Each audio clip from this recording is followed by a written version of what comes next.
Fake news.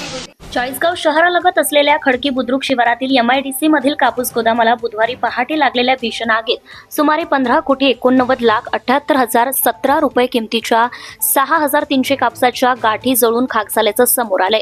या प्रकरणी चाळीसगाव शहर पोलीस स्टेशनला अकस्मात आगीची नोंद करण्यात आली आहे। या घटनेची माहिती अशी की national bulk handling corporation private limited Andheri Mumbai यांनी भाडे तत्वावर चाळीसगाव येथील MIDC मधील भीष्मा इन्फ्रा प्रायव्हेट लिमिटेडचे वेअरहाऊस भाडे तत्वावर घेतले आहे।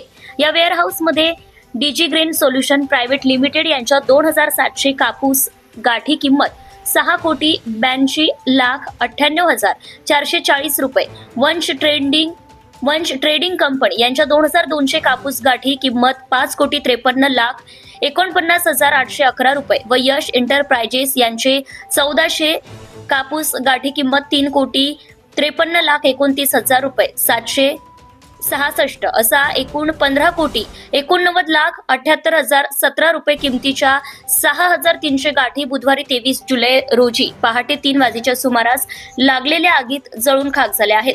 या प्रकरणी क्लस्टर इन्चार्ज ऑफिसर समाधान सूर्यभान तायडे राहणार जळगाव यांनी दिलेल्या खबरीवरनं चाळीसगाव शहर पोलीस स्टेशनला अकस्मात आगीची नोंद करण्यात आली आहे। तर पुढील तपास पोलीस निरीक्षक अमित कुमार मनेर करीत आहे।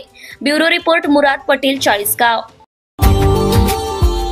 Subscribe now and press the bell icon. Never miss an update.